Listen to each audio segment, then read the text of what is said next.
Welcome to the Nerd Party.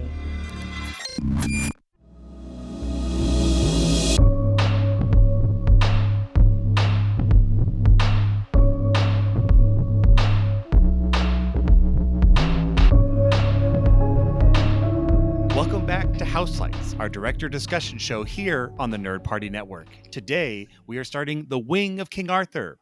We will traverse through 6 motion pictures that tell the Arthurian legend from 1963 to 2017, starting with The Sword and the Stone by Walt Disney Pictures and directed by Wolfgang Reitherman.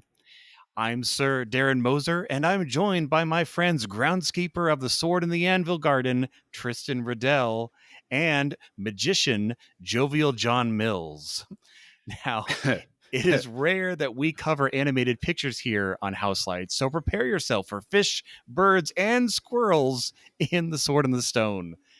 Yes, John, you are always Jovial John when we talk animated pictures. Oh, I thought it would just be because I'm forgetful, and I live in a place that's prone to lots of rain and weather inconveniences. But either works. I love being known as jovial, much like Merlin in this film is very jovial and full of modern 20th century references, despite when the story is set. I mean, we need to let the kids connect with him. He needs to be the favorite. Yes. Well, and John, this is also the first time you've seen this picture. It escaped your viewing enjoyment throughout your youth. Did the Disney Channel not come on? Did Bob Iger not come out with that sweater and having a Disney afternoon? No. See, when I was growing up, you had Wide World of Disney on ABC on Sunday nights, and no, this never came onto my radar. We were not a big Disney family. Like my dad and my mom, they grew up with it and there was a respect for it, but it was never anything that was, even after we had, VCR and everything like that, I was deep in the tank for Star Wars, obviously, and also for, the Star Trek movies and stuff like that. So like by the time VHS came around and was a thing, I was sort of aging out. I saw Black Cauldron in the movie theater. You didn't have the giant, super polybound plastic Disney VHSs that took up way more space than any other VHS of its type. Why not create more space in the landfill with excessive packaging? It's always a good way to go. But I think that like what's interesting is when I was coming up, like I loved like Tron and the Black Hole. We saw the Black Cauldron in the movie theater. My dad and I loved it. And then I just sort of like aged out of it like a little too quickly, sort of thing. Yeah. What about you, Tristan? Is this another? It's either one or the other, right? Either staple of the Tristan household or never seen it. I'm just kidding. This was probably my favorite animated Disney movie for a very long time when I was a wee lad. I loved Arthurian Legend. I think it was more just because I loved wizards and the Arthurian legend more so than I liked the movie. It was mainly just because I loved medieval stuff and everything like that. I mean, my name is Tristan. My mother named me after one of the Knights of the Round Table, and so yes, or square, whatever you want. So this was this one was one that I watched all the time on that way too much plastic VHS. Yeah. And everything like that. I mean, it's 79 minutes, guys. I can guarantee this is going to be the shortest Arthurian legend of the 6 we cover by a long shot. And one thing that I watching it on VHS, speaking of the VHS and the plastic, everything that watching it on VHS, it's crazy that we were closer to the original aspect ratio with the VHS than we are with the modern HD releases and on Disney Plus, because on Disney Plus, it's all cropped to 60 by 9. I mean, even in the theater it was 1.75, but now it's originally was the Academy ratio of 1.37, and so on the VHS we had it on 1.33, and it's just, I hate when they do that. You think like with Disney Plus it'd be like, no, like let's give out the versions, give every inch of animation, like it's there. There's detail on the frame. They're busy taking up that bandwidth offering you the IMAX versions of the MCU movies. Right. Oh, Yeah, because what are you going to do with that at home? You don't have an IMAX at What home. did Schindler say? Like, man, we got 19 more lines of pixels. I got to go back to the theater. Oh man. Well, yes. Well, resolution lines are not the only thing we're talking about here on Houselights, but yeah, this one for me, I don't think we owned it on VHS, but I did catch it. Wonderful World Disney and those kinds of things. I was much from this kind of 60s 70s era. I was much more a Robin Hood guy. Like that was what I loved, that story, and that was also what introduced me to that legend, as this movie, I think, probably introduced a lot of people to the Arthurian legend. Like it. Now, I want to talk about factual as far as the legend goes. Probably not the best source to be getting your information from, but it does have Arthur. He does pull the sword out of the stone, and it's kind of like, and then turn the page to hear the rest of the story. We don't cover that. We just get up to the pulling of the sword. What fantastical adventures he had with Merlin before that even happened. But yeah. It's sort of like watching the movie Jurassic Park and reading the book Jurassic Park. There's similarities, but yeah, there's some liberalities taken with the storytelling naturally. But I think that this is coming at it as somebody looking at it for the first time. The overall experience was very detached for me, in the sense that the whole time I was watching it, it very much plays, for this first-time viewer, as an artifact of its time. Okay. This is, I think you made the joke earlier, Darren, we got to make something for the kids to relate to. Right. This is very much hey, we're Disney. How do we do this? What's public domain? What can we do? And somebody said, well, there's King Arthur. You can make King Arthur for nothing. You don't have to pay anybody nothing.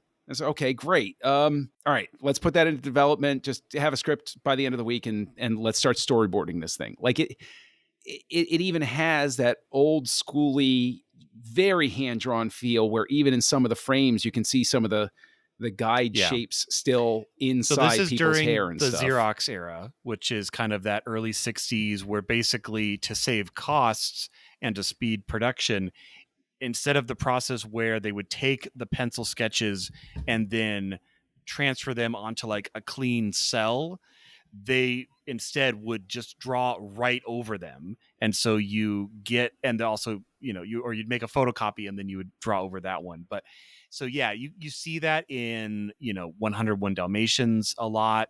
You see that in Aristocats, this kind of early 60s, early 70s era. And then it starts to kind of to peter out. To speak on our director for a second, so Wolfgang Reitherman, he's been there since the beginning. He was an animator on Snow White. He's done many, many pictures. Some of his first directed one, where he was not just an animation director, but the director, was 101 Dalmatians, which is what predates this movie. He also did Jungle Book, which you'll catch some of the similar voices. So you have like Sir, there's a lot of Sirs in this one. Sir Ector, so the jolly man, the father-ish figure, maybe. Yeah. So he does Bagheera's voice in the Jungle Book. You also have, Madame Mim is the nanny in 101 Dalmatians. You have the owl was the voice of Rabbit for decades in the many adventures of Winnie the Pooh. So not only did he do, he also did the Aristocrats, directed Robin Hood and the Rescuers. So he was kind of their 60s, 70s guy. Well, he was one of the original 9 old men. Oh, you're right. In that Disney era. And he was also, this director this was the first animated film to have a single director in Disney. Oh, okay. I didn't realize that. And so this guy has seen some things. Like he's been through it. Like he shaped history. He shaped our childhoods. Like this guy knows what he's doing and what he was talking about. And also, like, speaking of familiar voices, like with Sir Ector, Sebastian Cabot, I loved it. Like, because in the movie, he says, "Hold it, Kay," to Sir Kay, and in Jungle Book, he says, "Hold it, Ka," in the same exact way, like at the same exact cadence and everything like that. And I just absolutely love that little tidbit. Oh yeah, the voice cast I think in this is real. Like you hear that Merlin, and like that's many people's first Merlin. Like they're just, and there's not a very big cast. It's actually a very small amount of players in this story, but it seems to work. What did you think of the overall sound of it, John? It sounded the way that I expect a Disney movie from this era to sound. And I know That's that fair. I know that sounds dismissive, but it really has that feel of sound booth A, sound booth B. Yeah. Sebastian Cabot came in and gave us a couple hours. Let's just run with it. It wasn't what later era animation winds up being, where the character animation, Renaissance, like Robin Williams and Little Mermaid and that right, kind of it's era. It's not tailored for the performance. This is, and I'm not saying this to be dismissive of the voice talent, because Sebastian Cabot, I have a special place in my heart, because if anybody is old enough to remember the album series Golden Throats, which is where we first got exposed to William Shatner's musical forays, as well as Leonard Nimoy's, he did a spoken word album that included a version of Bob Dylan's It Ain't Me, Babe. And I'll tell you, it's a treat for the senses to listen to that thing. So whenever I think Sebastian Cabot, I think that. But they're Disney voices. Well, they're voices also where, and I'm trying to tread a very fine line, but it didn't matter who was doing the voice. Yeah. Aladdin is substantially different if Robin Williams is not doing the genie. Or if any of those other voices were cast differently, it is absolutely a different film. It's a different film in Beauty and the Beast if they don't get the voice talent that they have. Little Mermaid, so many things are key in that and it's difficult because I do not belittle what these actors did, but at the same time, there was nothing that to my ear was particularly special about what they brought to it. No, I hear that. I mean, besides Arthur and Merlin and like Archimedes, maybe Madame Mim as well, like the other players, like they almost don't have names. Like they have names, but they're very forgettable in the fact that they're just kind of pushing the story along. They're almost background. So for Ricky Sorensen, who did the voice of Arthur, I think, did fairly well for a younger voice. He's speaking throughout almost pretty much the entire picture. So but again, he's in sound booth A, maybe not sound booth B with Merlin. 3 people did Arthur's voice throughout the movie, and there's certain times when you can really tell. Okay, that makes more sense. I was looking at the list and I got confused. I'm like, why are there so many R? They all start with R. It's Ricky, they all start Richard, with R, and some Robert. of them have a first R name and a last R name. It was a prerequisite for being Arthur, I guess. Yes. Well, yeah, it was like you can really tell when like they're in the throne room and he's like, I wish Merlin was here, and it's a completely different person. Like it doesn't even sound anything like Arthur from previous scenes. It's I'm not quite sure why they did that, because it's not just like, oh, they did it in this part and then this part. Like it goes back and forth all It throughout. could have been the length of production, because I think they took like 3 or 4 years to make each one of these movies. So it could just be their voice aged out and they needed a new squeaky kid voice. That's even in and of itself. I detected a different tone, but I didn't hear it as a completely distinct voice. I chalked up the difference in voicing, in all honesty, to because I didn't look at the credits, that they brought the actor back in to do some stuff, and the sound engineer just mic'd him up wrong or something like that. Yeah, and they're like, whatever, just go with it. So that's like what it sounded like to my ear. So I'll give them credit at the very least that it just sounded like a sound engineering problem as opposed to completely different people to me. So, but I have old ears. Since we're talking about the sound, one thing that bugged the crap out of me, even as a child, and I counted it this time while watching it, was when he falls and you hear the whoa, whoa, whoa. They used the same audio of that 7 times. Well, and I just don't understand why. It was 7, like twice. Okay, all right. I guess you're in a pinch and you don't want to bring him back. 7 times. Every time he falls, it's the exact same sound effect. Well, that would, I think, speak to, again, that whole idea of the voice talent was simply give me the lines that I need and I'll just patch them where I need to. I'm just going to spot this, as opposed to tailoring anything, because what is odd about that to me is that says to me they didn't really have a lot of takes. It's not like they said, okay, give me a fall. Give me slightly different. Give me more energy, more emphasis. Got one fall, and that is your fall, and that is it. They recorded it once and kept going instead of having seven different versions of it and 7 different inflections. And that would speak to an economy of production cost more than anything. So, okay, so we're introduced to this story. It's, we get this interesting minstrel song at the beginning, kind of setting the stage, where it's like, classic open the book, and it's a Disney movie. It's like, hey, here's a story, and England, it's very, very simple. It's like England, war, Sword of the Stone. It's a catchy little tune. They didn't have a king, and they didn't know what to do. Yeah, they didn't know what to do, and then they forgot. Some of those backgrounds were from Sleeping Beauty. 5 years. They totally forgot, or some really quickly they forgot about the Sword and the Stone. As I was I remember in preparation for this podcast, when I was watching it, and they said they're like, oh, and it was quickly forgotten. I was like, wait, how long were they without a king? Yeah, I'm kind of wondering about that too, but doesn't matter. Keep on moving. Here we go. Magic, Merlin, hippity gippity. But yeah, so we get Archimedes and Merlin. Archimedes is an owl. And that talks, and it's a Disney movie. Oh, talking animal, check the box. But so he was my favorite part. I'm sorry, Archimedes was my absolute favorite. He's part. the adult. He's the only adult in this whole movie. As a kid, it I don't know who it was. It might have been Madame Mim, but as an adult, Archimedes I truly enjoyed, and just the who what I can't tell you how many times that's in my head and how many times I say it out loud, at least a couple times a year. Oh, I'm not surprised. But yeah, it's with Archimedes, you could just see how frustrated he was with everything, and then he's just like, fine, I will do it. He just kind of takes it up, and then Merlin leaves. He F's off. He goes to Bermuda, but Archimedes stays with him. I kind of want to see that relationship a little bit more.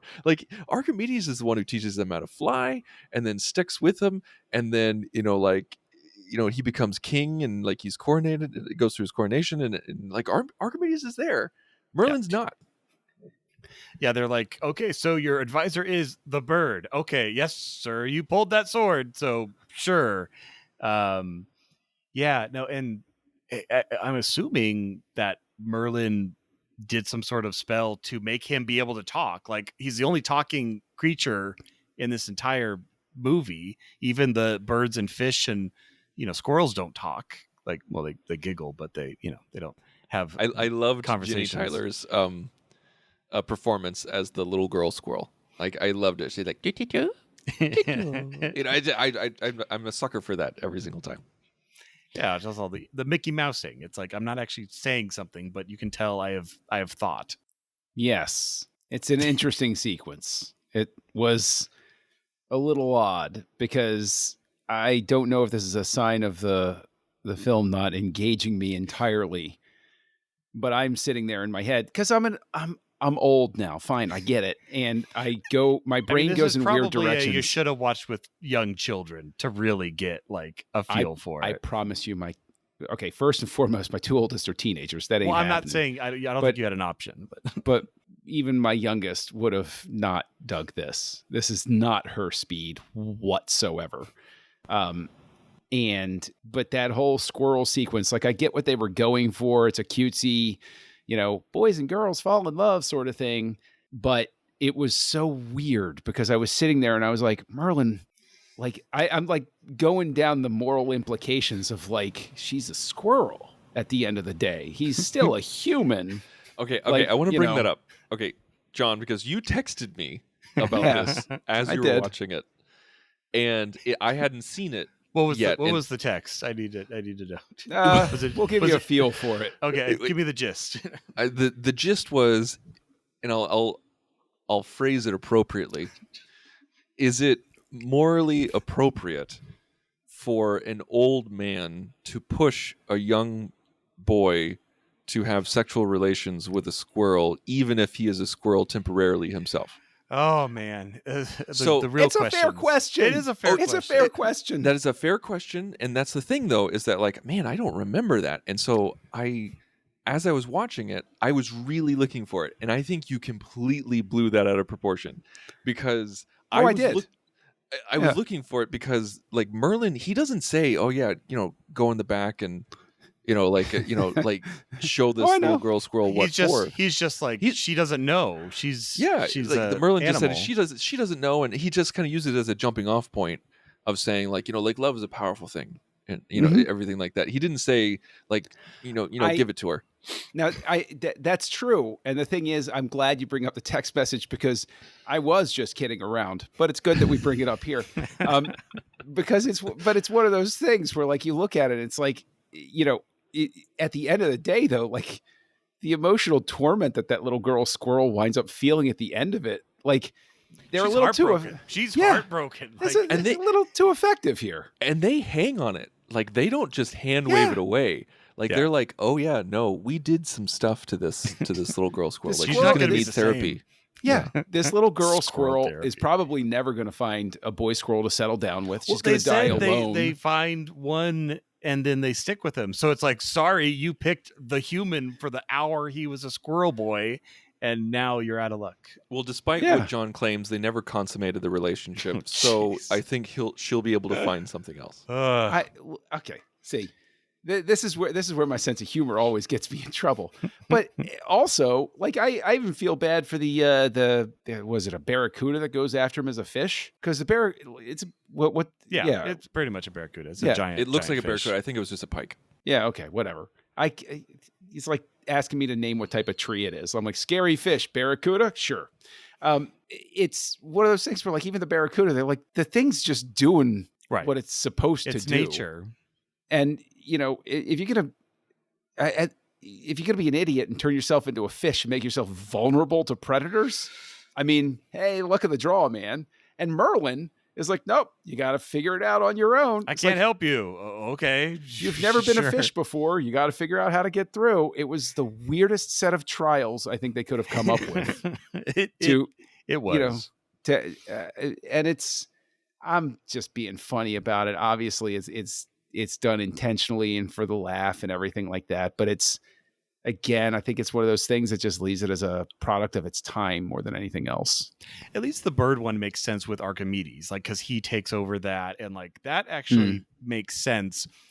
But yeah, the fish one, I mean, and there's that wolf also that's kind of like lurking around. Like, it's a really interesting set of trials, like you said. And the wizard battle, we'll get to that. But I liked the wolf because it was a passive antagonist. Right. Like audience knows of the fear more than he does.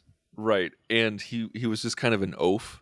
Because I always hate it like when they show wolves as evildoers in movies.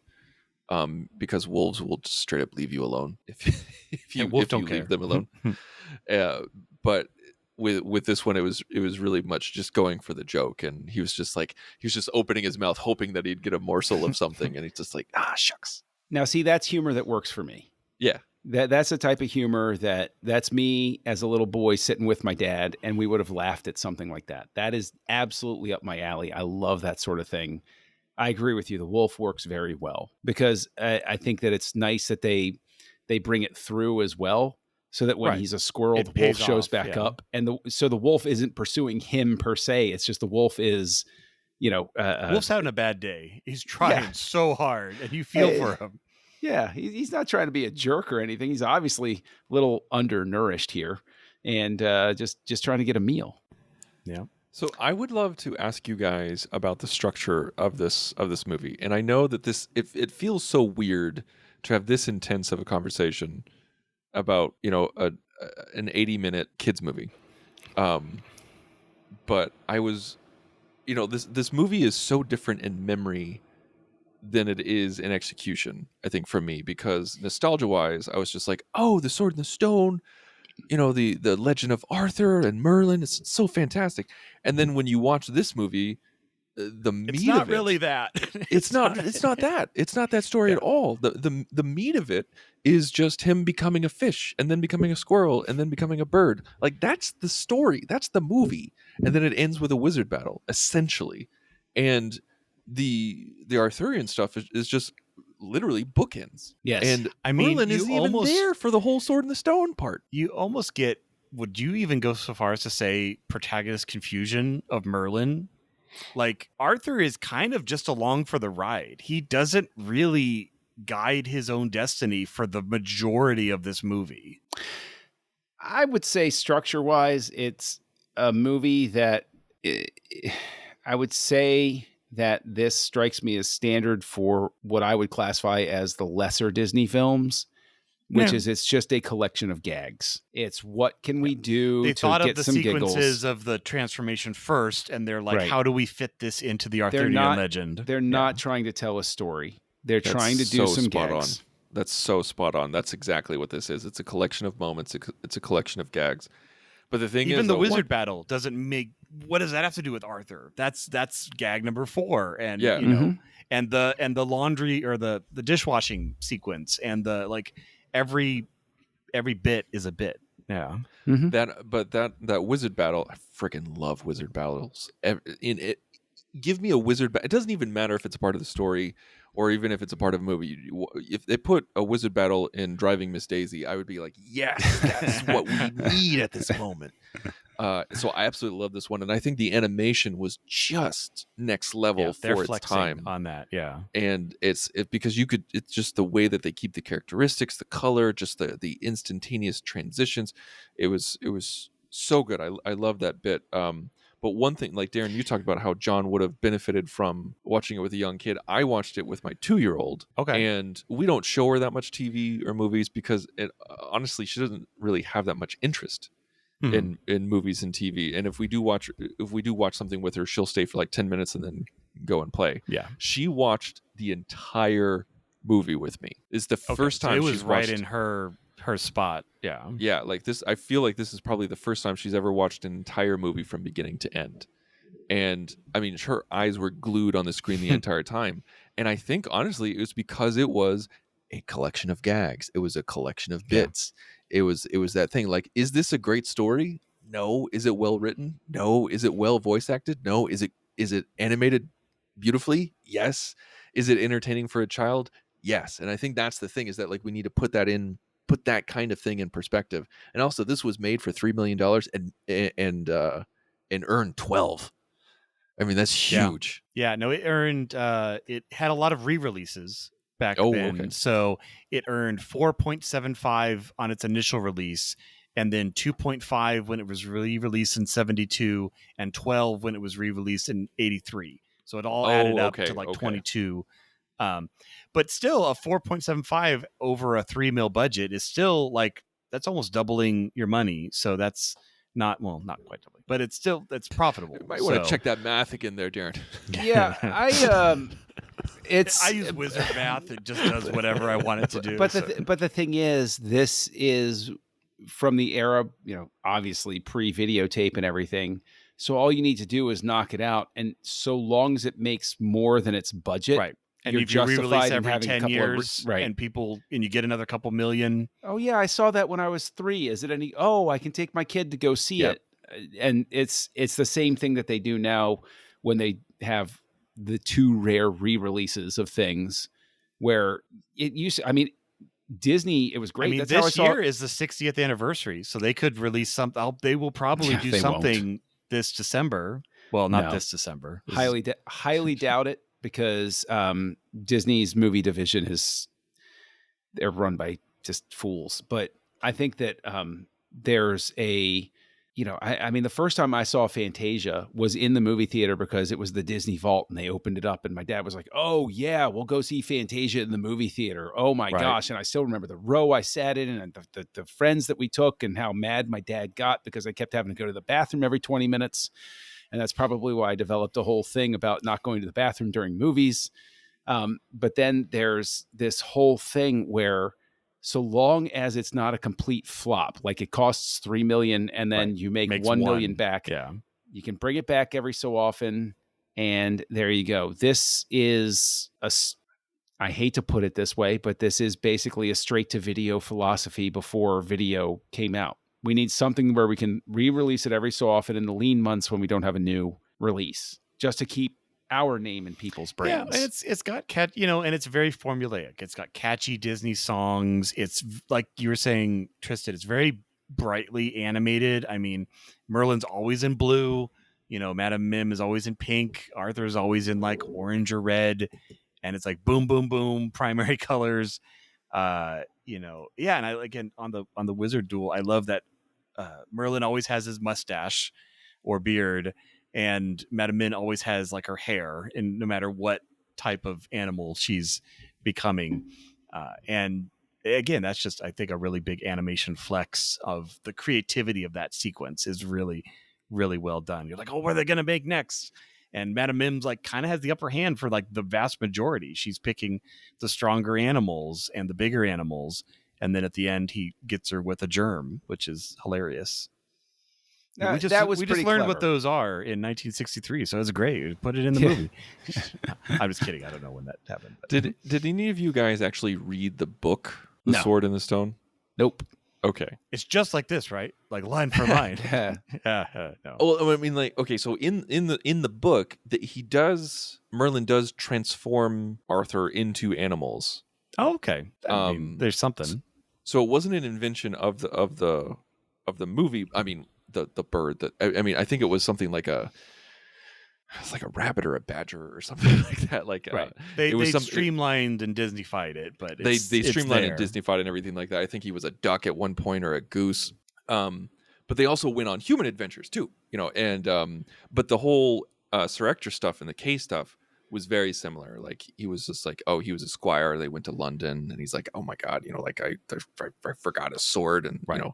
Goes. Okay, so the reason for drawing the sword is the same from the legend. It was so close. Long. It was so long ago since I read it, but I think though. So what's interesting to me though is that there was a live action adaptation that was supposed to come out, but haven't heard news of it since 2018. So it's 2023 as we record this. That's an eternity in film development. There was a Sorcerer's Apprentice movie that was similar-ish, like it had Merlin and something in it that was like early aughts, but I barely remember it. I know there was one called the Merlin Saga that was supposed to come out, where this was going to be folded into it, where they were going to take Merlin and all of these different stories and then make it a Disney Plus series or something. But I doubt that's going to really happen at this point. Well, but yeah, but at the end of it, you have, I think, like we said, there's a lot of bits that are strung together. I mean, there's the bit about him talking about the future. There's the bit of, them, like you said, them going to London, and but it is funny. It's got humor in it. When Sir Kay and Sir Ector are like in the wash tub being like, washed by the magical brushes. Like, that's funny. Like, I get that. Like, that's very, that's 60s level Disney humor. But yeah, it's an interesting beginning to our journey into the Arthurian legend, because it's almost kind of like a footnote at the beginning, because it's we'll talk about later what we'll get into next, because that's going to be another interesting saga choice. But I mean, in all honesty, I'm glad that we started here, because it shows that the Arthur legend is one that I know that myself and a lot of other people are very familiar with in one way or another. Right. I've never seen this. I love seeing something new when it's podcast had homework. So cool. But at the same time, what also makes it interesting is it shows how once something enters the public domain, it's really up for grabs. And I think that really makes for some interesting possibilities. And so starting with an animated feature from the 60s, but I mean, that was the vibe. It makes sense that this is a Disney movie, that this is how you started out, because it's going to be very soft. It's going to be very kid friendly, which is what a fairy tale is. You tell kids fairy tales, and Arthur is basically a fairy tale. at this point in history, at least. And it's a prequel. It's there's no Knights of the Round Table. There's no, like, he just becomes king at the last act. So it is, like you said, focusing on that Merlin adventures with Merlin at the very beginning. But kind of like, oh man, making me think of Hercules now, because Hercules had his trials, but they also, after that movie, spun off a whole Disney animated show that was back in the pre-buff Hercules. It's like skinny Hercules, but he's going on all these trials and adventures of the labors of Hercules as they were. And that was a fun idea. You know, animation quality wasn't quite there because it was a TV show, and that's what you got in the 90s. But I always loved those 90s Disney animated shows. Like they did one for Aladdin that was really good. Little Mermaid. Man, why aren't those on Disney Plus? Man? I think they are. Is the Aladdin one on Disney Plus? Given what I'd they've made available on Disney Plus, I'm honestly surprised Sword in the Stone was on Disney Plus. Right. You know what? Listen, Disney Plus has been a disappointment of a service, and so I'm just pleased that they had this. So, okay. And until I get hot lead and cold feet, I will continue to complain. So there you go. Now, I know that we're about to give our ratings and everything like that, and we talk about how this is the beginning of our walk through the Wing of Arthur. One thing that I really wish we could have talked about, but it's not a movie because it's a mini series, and it was a mini series called Merlin, starring Sam Neill. Did you guys ever watch that? Oh, that's the one with like the he's like looking through the reflection of the blade. Like that's, yes. I recognize that poster. It's a purple cover. It's a purple box art, and he's looking through the blade. Never saw it, but what network was it on? I've heard of it. I think it was NBC. That, like, that early 90s, everything's like sword and sorcery, like Hercules, Xena, everything was really hot right then. Something in my brain that says I want to remember an ad for it, but no, I'd never watched it. You guys, I know we have a lot to watch with this, but if you have the option to watch it, if you have the time, watch it. And then maybe we could have like a little footnote, like maybe like 5 minutes, 10 minutes. I mean, it's only 182 minutes. It's like, I think it's only 2 parts. So it's only 2 parts. Yeah. As we talk about it, there's more of it coming back to me. I remember ads for it. Martin Short's in it, and wait. Well, okay. 98. So we could stick it in our queue somewhere.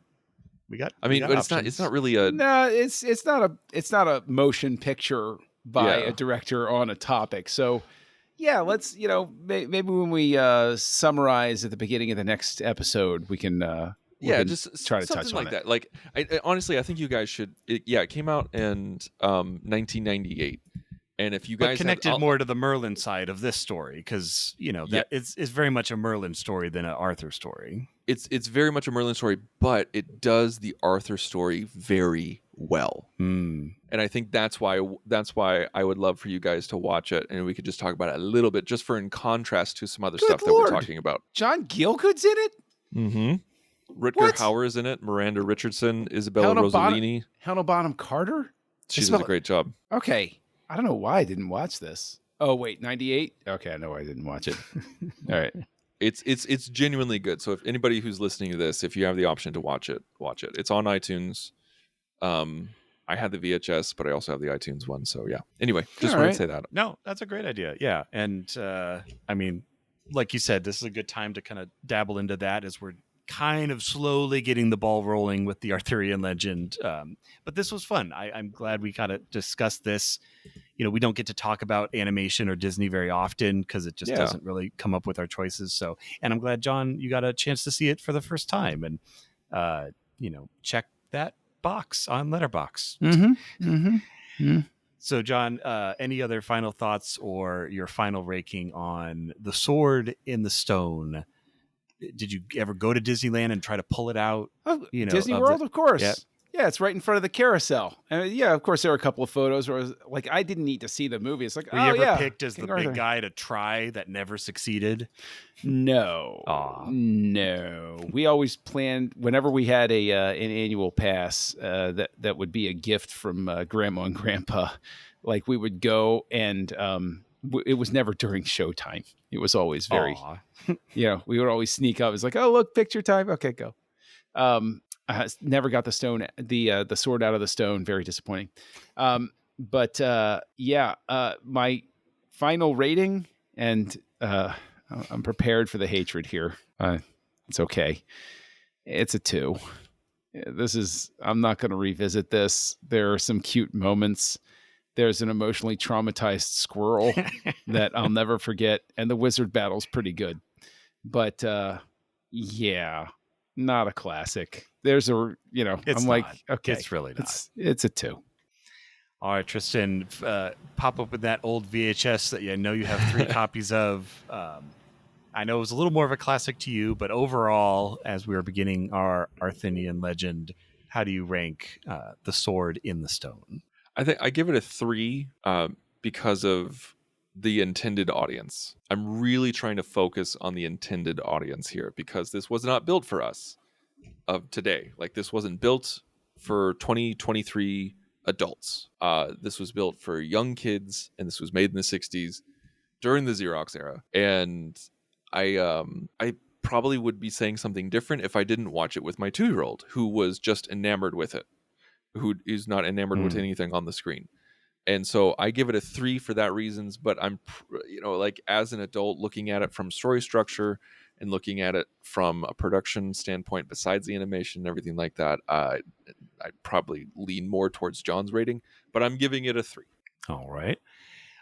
For me, the only funny thing about the Wizard's Duel is the way Madame Mim talks about it at the beginning, I'm like, am I supposed to know what this is? Like, it sounds like this is a thing. Like, did I miss when we talked about what this was before? Because she's so like, what, do you want a Wizard's Duel? I'm like, what is that? Like, why do I not know what that is? That's the highlight of the movie for sure. I'm also going to give it a 2. I totally get what you're saying, Tristan, on, it's shiny colors and talking animals. So it's great for the kids. I for some reason, my brain, as I kept watching this, kept jumping to like the Robin Hood legend, which I think is a vastly superior movie on teaching a legend of this era. I mean, obviously different time period, but as far as telling an old story, it kills this one. This one's like nowhere close. So I'm also going to give it a 2, but that means our ratings can only go up from here. Will they? Who knows? Because next week we're jumping to 1975 as we continue in the wing of King Arthur with Terry Gilliam's Monty Python and the Holy Grail. Join the revolution. Join the Nerd Party.